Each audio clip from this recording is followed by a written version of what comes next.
Jai Hind, my dear students. Today we are going to learn and revise the whole thing related to business studies.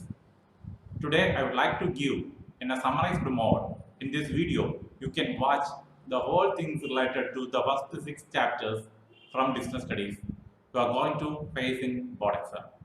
Don't forget to watch the video up to the end. You will get a nutshell regarding all the chapters.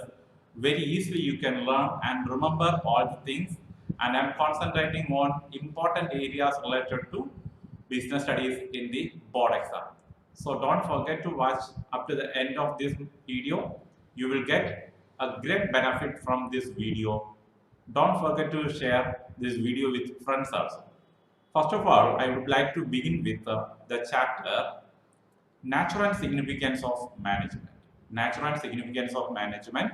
In this chapter, you have learned about the concept of management, its importance, features, and what are the different functions of management, what are the different levels of management, management as a science, art, and profession, and also very important area, coordination. Let us begin with the meaning of the term management. You know very well, it is one of the important definition you can create in your mind. It is the process of getting things done through by others.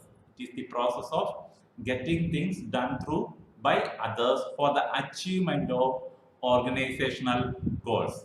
So in order to achieve the organizational goals effectively, management is very important. We have to go through the different characteristics of management. Don't forget the important points. Every time management is a goal-oriented process and it is all-pervasive. It is involved in all levels of management and it is a multi-dimensional process.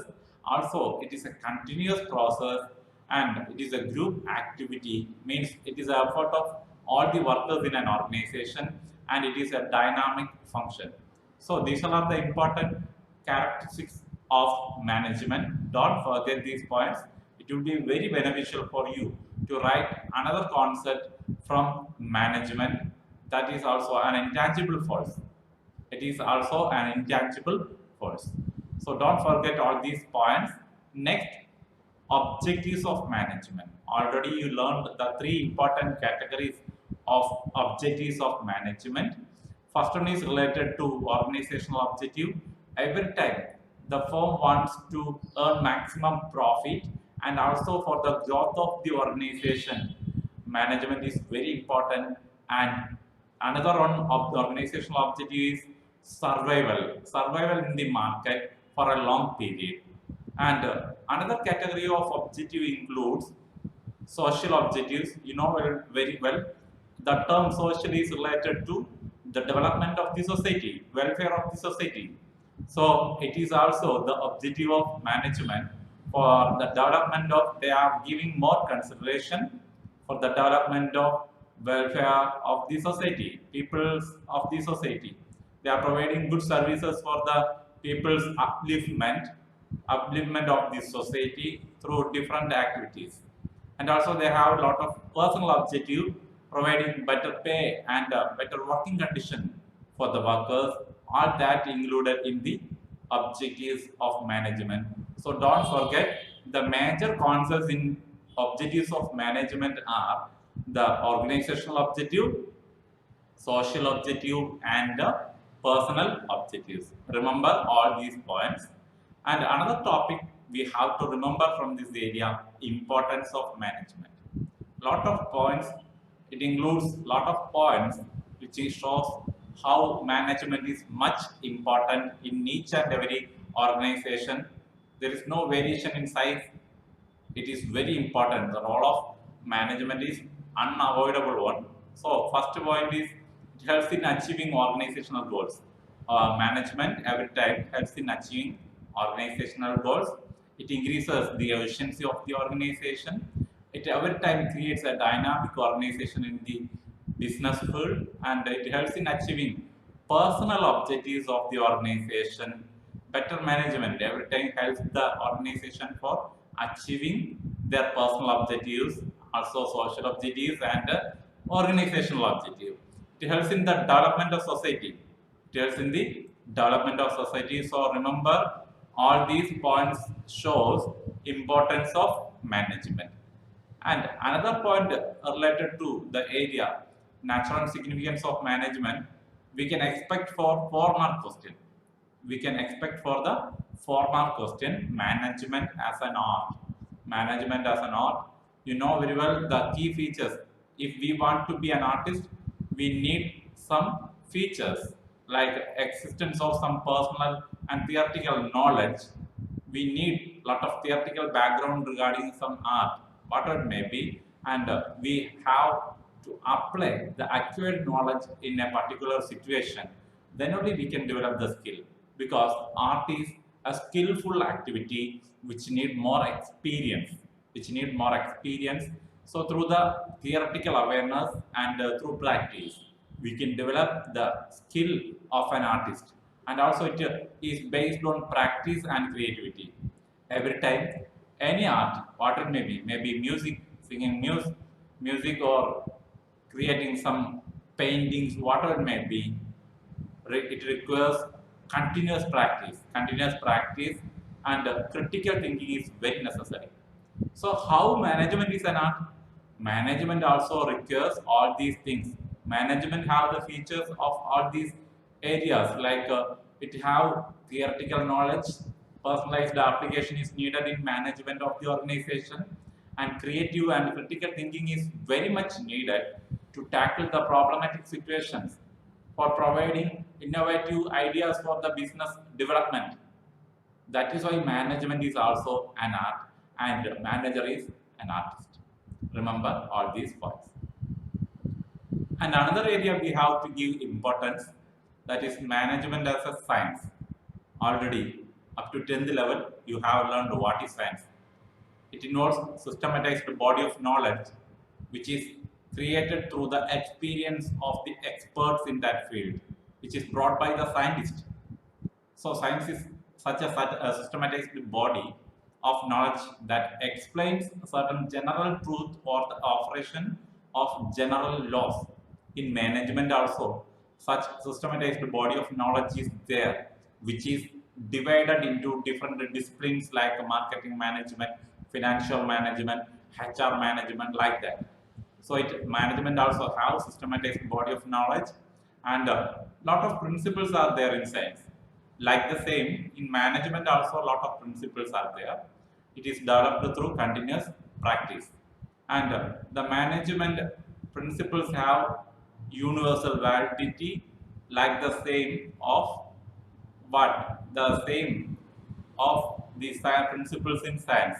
All the principles, especially the principles put forward by Henry Fayol, have universal validity. F.W. Taylor put forward so many scientific management principles have universal validity. That is why we can say management as a science. It also involves systematized body of knowledge. Management principles are also developed through practice and experimentation, and principles of management are not only applicable in India, abroad also they are using the same principles without any changes. And another concept we have to keep in mind, that is management as a profession. So from these three areas we can expect definitely one question for 4 mark or 3 mark. And management as a profession, there we have to learn what is a profession. Actually management is not an exact profession. Normally when we think about the professionals, we will bring in our mind doctors, lawyers, like that people. But manager, not an exact professionals, but up to certain extent we can say management is also a profession, because profession have certain features like a well-defined body of knowledge, restricted entry into the area, and professional restricted entry means in professional organizations there will be some entrance exams, especially those who are going for learning and engineering and medical field. Their entry is restricted through the entrance exams. Like the same in management also there will be entrance exam for restricting the entry, and every professional have professional association, membership in the professional associations, and they are every time these professionals are following some ethical code of conduct. Ethical code of conduct means how they are behaving with their clients, how to react with the clients, like that they are following. So they have certain ethical code of conduct, and the ultimate aim of professional is serving the people, serving their client. So these features, up to certain extent, management is also having certain features of a professional. That is why we are also telling management as a professional. And another thing you have to remember, very important area, levels of management. Already you have learned through a diagram. Three areas are there in the levels of management: top level, middle level, and lower level. Top level, middle level, and lower level. So top level, there will be lot of people who are the high executives, which are who are creating decisions and plans, policies for the organization. And middle level, there will include the intermediaries who are communicating, who are acting as a communicating agent between the lower level and higher level. Especially the departmental heads are coming under the middle level, like production manager, marketing manager, human resource manager, finance manager. Like people are coming in the middle level management. In the topmost level, there will be CEO, owners, presidents, vice president. All people are coming. They are taking the decision, and at the lower level management, there comes the supervisors and foremen who are observing the work of the workers who are working under them. So these three categories are coming under the levels of management. Don't forget this diagram. Remember, the top level management, they are executing, they are watching the workers, they are changing the management, they are leading the organization, they have higher power, they have the authority. And middle level managers, every time they are trying to solve the problems in the organization, development of the workers, giving training, providing maximum guidance. And lower level management people, they are observing their performance, workers' performance. So this is the concept regarding levels of management. And don't forget, very important area, functions of management. 5 functions, and you have learned as different chapters, 5 different chapters: planning, organizing, staffing, directing, and controlling. You can create a small word, POSTCO. POSTCO is a short form you can create in your mind to remember the functions of management. So these are the areas coming in the first chapter. And last, one more topic we have to remember as a part of natural and significance of management: coordination. Without this element, management is not complete. So that is why we are using the essence of management is coordination. Don't forget the function which helps for the integration and coordination of all the efforts of different members in an organization. An organization is known as coordination. So don't forget the meaning of the term coordination. Sometimes they will ask for 3-mark question from this area. What is coordination?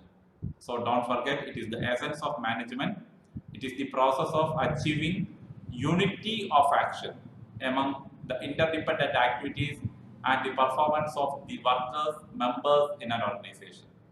Their integration is coordination. Efforts are integrated together for the achievement of organizational goals. Only through coordination we can bring the maximum achievement of goals. And let us look at the different characteristics of coordination. It includes important points like it integrates the group efforts. You know very well, lot of people are there under different departments and under different heads. Only through proper coordination we can bring the efforts under one umbrella to achieve the organizational goals. So only through coordination it is possible. Coordination ensures unity of action. Every time it ensures unity of action means unity of all members, unity of all the efforts of an organization, and it is a never-ending process. Coordination is a never-ending or continuous process, and it is an all-pervasive function. It is spread over all the areas of management. That is why it is known as all-pervasive function. And also, it is the responsibility of all managers. Coordination, it is not only the responsibility of the head, but it is the responsibility of all heads, managers in an organization, and it is a deliberate function. It is a deliberate function. Remember all these points related to the characteristics of coordination. Remember all the concepts involved in this chapter, nature and significance of management. Welcome, my dear students. We are moving to the next chapter in business studies, that is principles of management. Very important area, we have to give more concentration. Principles of management. You know the meaning of the term principle. It includes all the concepts, the important statements. It may be a single statement which we have to be followed for getting better outcome for the organization. So a managerial principle is a broad and general guidelines for decision making and controlling the behavior of the members in an organization. Whenever we are following the proper managerial principles, we can achieve the organizational goals effectively. You don't forget the categories of different principles put forward by F.W. Taylor and Henry Fayol. So the concept you have to remember from this chapter, the nature of different principles of management is not much important, even though we have to remember the important points. It have universal applicability. General guidelines means management principles give general guidelines for the workers. It is formed through the practice and experimentation by the experts like F.W. Taylor and Henry Fayol. Through their experience, they developed these type of principles. It is flexible. Depending upon the situation, it will change. And mainly it gives importance for molding the behavior of workers. And every principle shows certain cause and effect relationship, because every principle is generated due to some causes, and it is contingent, another feature of management principles. So don't forget all these important elements in the principles of management. And next important area, why the management principle is much significant in the modern business world, why it is much relevant. These points will remember you.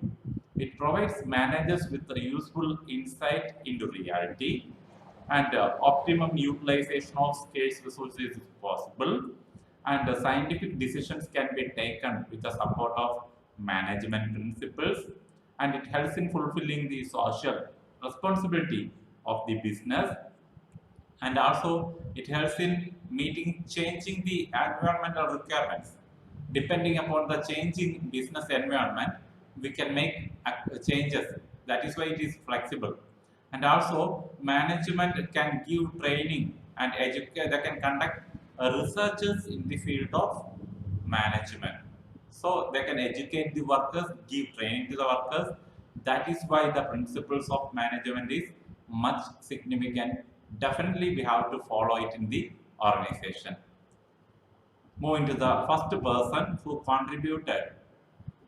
immensely contributed for the principles of management, none other than F.W. Taylor. He is the propounder of scientific management. Remember, Frederick Winslow Taylor is known as the father of scientific management, who given immense contribution for the area scientific management. So remember what is the concept of scientific management put forward by Frederick Winslow Taylor. He brought his concept in a book known as The Principles of Scientific Management, published in 1911. That is why he is known as the father of management, because everything should be done scientifically. It is his viewpoint. So don't forget his contributions. In the words of Taylor, scientific management means knowing exactly what you want meant to do, and seeing that they do it in the best and cheapest way. That is the intention, idea put forward by F.W. Taylor regarding scientific management. Don't forget the meaning of that term. And the four important principles are there related to scientific management. First one is related to science, not rule of thumb. Don't give much importance for rule of thumb. We have to think scientifically, do scientifically, then only we will get better output. So first principle is science, not rule of thumb, and harmony, not discord. In every organization, we need harmony, but not discord. Cooperation, but not individualism. We need cooperation between all the members in an organization, not individualism. And the last principle put forward by F.W. Taylor is development of each and every individual to his or her greatest efficiency and prosperity.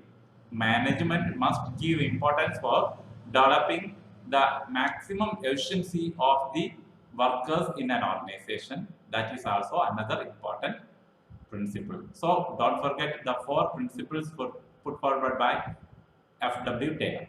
And also to develop the workers' behavior, he brought a lot of techniques. Techniques of scientific management can also we can expect for 4-mark questions.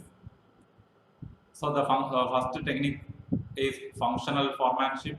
Actually, it is the continuation of division of labor, standardization and simplification of work, method study, fatigue study, motion study, time study. So all these things which help to improve the performance of workers, and we must provide differential piece wage system. Piece wage system as per the product produced by that workers, we have to give the wages or payment. So these are the important techniques put forward by F.W. Taylor in relation to scientific management. And another concept we have to remember related to the principles of management is Henry Fayol, who is known as the father of general management, who contributed a lot. 14 important principles are there in the modern management also. Still we are following. It is the greatest contribution of Henry Fayol. So look at the historical background of Henry Fayol. Actually, he was started his career as a mining engineer, a management theorist, also known as the father of general management. He brought his 14 principles of management in his famous book, Administration Industrial et General. In that book, he brought all these concepts related to 14 principles of management. That is the greatest contribution for the modern business era also. That is why he is known as the father of general management. So, what are the principles contributed by Henry Fayol? Just look at the list. First one is division of work. Second one, authority and responsibility, discipline, and unity of command and unity of direction, subordination of individual interest to general interest, remuneration of employees, fair remuneration for employees, and also centralization and decentralization, scalar chain, order, equity, stability of tenure of personnel, and initiative, last one, esprit de corps. So these all are the important principles put forward by Henry Fayol, which is still followed in the modern business field also. Don't forget to remember all these principles. We can expect application level questions from this area. Don't forget the principles put forward by W. Taylor, also Henry Fayol. Also don't forget the important techniques of scientific management. We are moving to the next chapter. My dear students, the third chapter in business studies is business environment, a very important area. Don't forget to learn the whole concept. Please watch up to the end of this video. You will learn definitely. You can recall all the concepts. You know the meaning of the term business environment, which includes the total elements related to the concept of business, what it may be, internal or external elements related to business field, which comes under business environment. And the different features of business environment, it includes, it shows the totality of external forces, specific and general forces, interrelatedness of the different elements in an organization. It is dynamic in nature because depending upon the changing business conditions, it changes, and complex nature of the business environment also we have to remember, and it involves uncertainty. That is why business risks happen, and relativity. All these features are there for business environment. Don't forget all these points. And why it is important? Business environment, why it is important? Why? Because it enables the firm to identify the opportunities and getting the first mover advantage. When we are unaware about the business environment, we can move fastly. Only by knowing the background of the business environment, we can take the first step to face the competitors, and it helps the firm to identify the threats and early warning signals available in the business area, markets, everything. It helps in tapping useful resources available for the organization. It helps in coping with the rapid changes for the business environment. It helps in assisting planning and policy formulation of the organization. And at last, it helps in improving the performance of the organization. So only through analyzing the business environment we can do all these things. And the different dimensions of business environment include, first one, economic environment, which shows the interest rate of the customers, inflation rates, change in disposable income of the people, stock market indices, everything that is related to economic environment of a business. And another area which is a part of business environment is social environment. The social environment, which includes the customs and traditions which peoples are following, the social trends, society's expectations, moreover, the values protected by the peoples in that society. And the another dimension, technological environment, which includes the details regarding fast-moving technological changes happening to our business era. That includes the innovations brought by the different competitors also. Technological environment. Much important we have to give for these type of dimensions of business environment. Another one is political environment. The changing political environment and the political parties, government, maybe state or central government, which have greater influence in the business field, political environment. And legal environment, important decisions taken by the judges, judgments, the courts from the Supreme Court and High Court, everything, which have greater influence in the business field.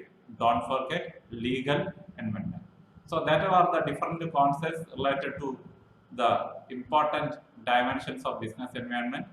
And another area which includes, we have to give more importance in business environment, that is three important concepts: liberalization, privatization, and globalization.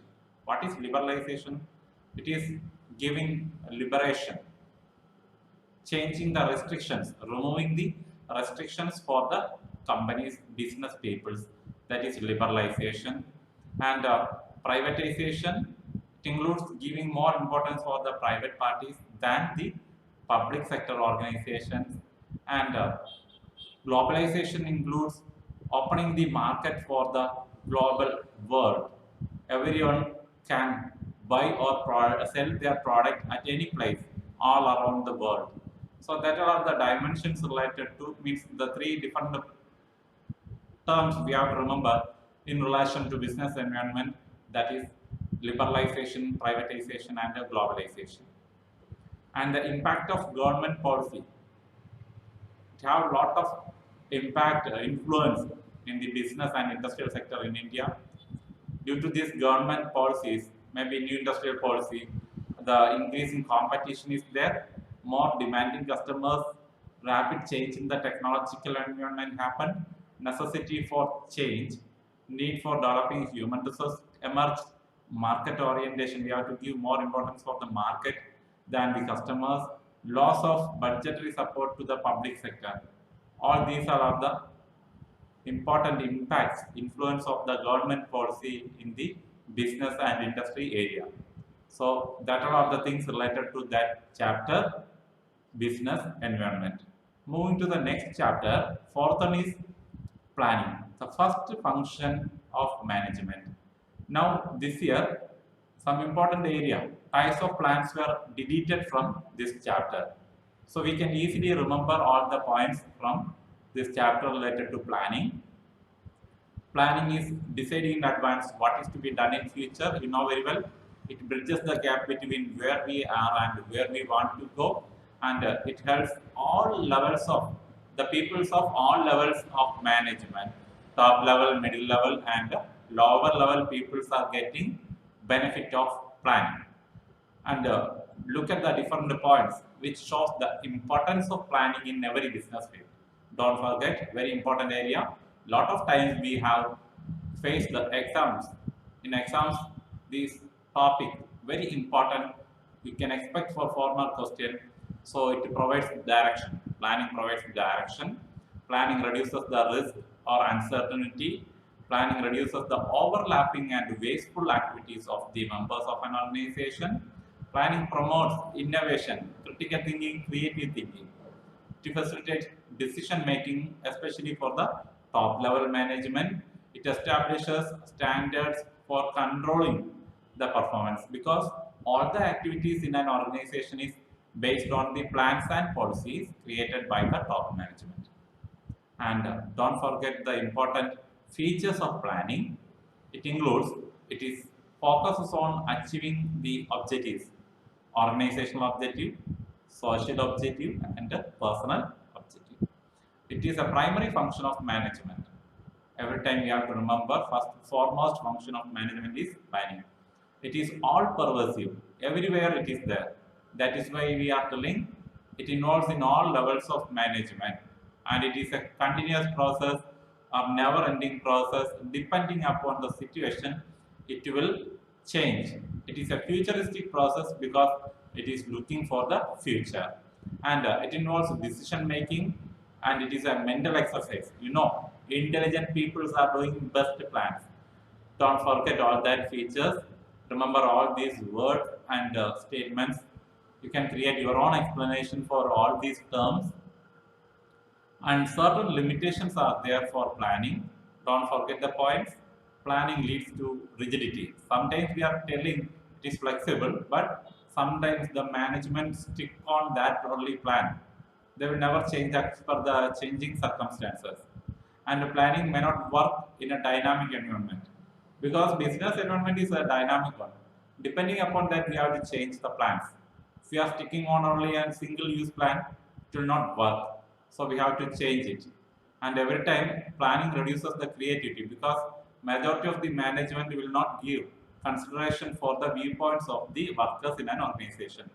So it will not work sometimes, and it will not huge cost.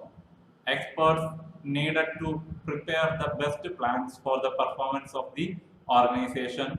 We have to spend a lot of expense for the creation of best plans, and it is a time consuming process. Another feature of, another limitation of planning. And also it does not guarantee success. Sometimes the plans are not successful. It is not, we can say it is not 100% successful one. So it have a lot of shortcomings. Plans have a lot of shortcomings. Please remember all these limitations. And a very important area in the planning process or steps in planning. Steps in planning. Remember, it will begin with the first process, setting objectives, and developing planning premises, identifying the different alternative course of action available, and evaluating the alternatives to choose the best one, or selecting an alternative, and implementing that plan in the business field. And follow-up is very much important to find out the deviations, whether the plans are working as per the decisions taken by the management, all these things. Please remember all these points. My dear students, moving to the next area, that is organizing. You know very well, without this element, this function, management is not complete. So, in every organization, organizing is very important because we have to group the efforts of all the departments, all the peoples in an organization. So, organizing is such a process for grouping the efforts, coordinating the efforts of different departments in an organization through the established authority and a relationship among the members and departments. So don't forget the meaning of the term organizing. The four important steps involved in organizing are identification and division of work, creating departments or departmentalization, assigning duties for each and every member of the departments, establishing the authority relationship or reporting relationship among the departments. So these are the important steps involved in the process of organizing. Don't forget. And another area, these points will show why organizing is important in an organization. So the first point that shows it benefits of specialization. Why? Because depending upon the ability of the workers, the jobs are assigned. So it enables specialization. It brings clarity for the working relationship in an organization. Who is responsible for whom? That also brings, and optimum utilization of resources is possible. The resources will include financial resources, material resources, and human resources. That possible through organizing. Adaptation for the change. According to the changing situation, it will also work. Effective administration is possible through organizing. Development of the workers, personnel is also possible through organizing. And only through the process of organizing we can complete the expansion and growth of the organization. Don't forget all these points which shows the importance of organizing. And another important area from organizing is organizational structure. Organizational structure. That means the structural arrangement of all the elements in an organization. It is done in two different ways. Organizational structure is done in two different ways: functional structure and divisional structure. So the types of organizational structure includes functional structure and divisional structure. What is functional structure? It is based on the different functions. Look at this picture, it is very clear. Under managing director, there are a lot of managers, departments: human resource development manager, marketing manager, financing manager, purchasing manager, research and development manager. All these are working under one manager. So don't forget the functional structure. And another one is divisional structure. Actually, divisional structure of organization is created based on the number of products created, number of products produced by the organization. Based on that, the divisional structure of organization comes. And don't forget to remember the term and its meaning. Delegation. What is delegation? It's very important. It shows the downward transfer of authority from the top to middle. From the top, superiors are sharing their authority for the subordinates. Subordinates are getting the opportunity for taking decision. That is delegation, transferring authority from superior to subordinate. It is the important point you can remember. And in delegation, three important elements are there: responsibility, which comes from the bottom to top; authority, which comes from the top to bottom, and it moves from top to bottom; accountability, all are accountable in an organization to their superiors. So don't forget the different elements of their delegation. And another important thing we have to give, that is importance of delegation. Don't forget the points. It helps for the effective management of the organization. Employees development is possible through delegation. Motivation, it increases the motivation level of employees. It facilitates for the growth of the organization. It is a best basis for managerial hierarchy. Better coordination is possible through the delegation of authority. Please don't forget all these points which shows the delegation. What is decentralization and centralization? Another 3 or 4 mark areas which we have to give more weightage: decentralization and centralization. So centralization and decentralization. Decentralization explains the sharing of authority and responsibility to the from the superior to the subordinate. The movement of responsibility from the sharing authority and decision making authority is given for the subordinates. But in centralization, the authority is still in the hands of the top management. It is not given shared to the any other department. Remember, the importance of decentralization is very important. You have to remember all these points. It develops initiative among the subordinates. It develops the managerial talent of the future. Quick decision making is possible. Relief to the top management. That means the workload of the top management is reduced, and it always facilitates growth of the organization. Better control is possible through decentralization. Don't forget all these important points related to the decentralization. So we are moving to the 6th chapter, staffing. You know very well, staffing is very important because without any workers, no organization will work. Even though mechanization, computerization is there, without proper calibrated staffs, nothing is working. So staffing is such a process which starts with the identification of job vacancies, creating advertisement for inviting the application from the candidates, selecting them, giving training, providing good places, and motivating them through the monetary and non-monetary incentive. All these things are related to staffing. So these are the points which shows the staffing process.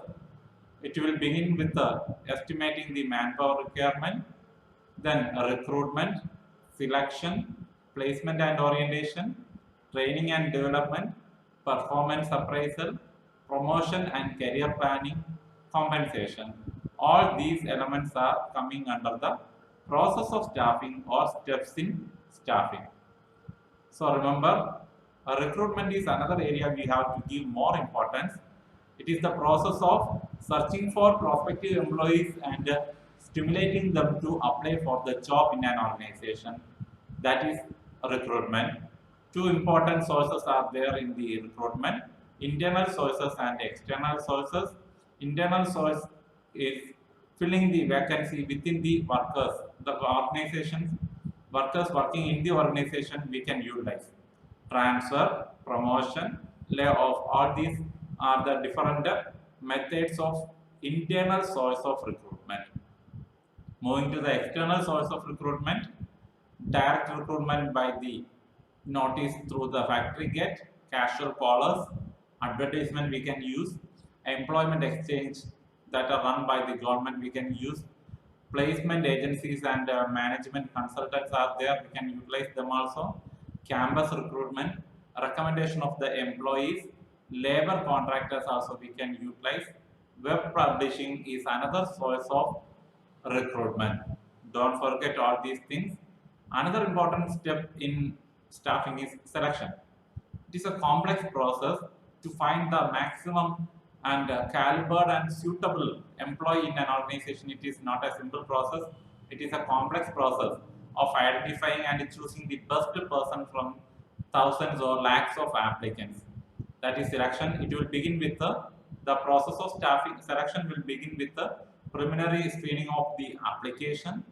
Selection test will be there. Lot of tests: attitude test, interest test, intellectual test, intelligence IQ test are there, psychological tests are there, personality tests are there, then employment interview, reference and background checking, selection decision by the management, medical examination to check the health of the workers or the applicant, providing the job offer, contract created for the employment.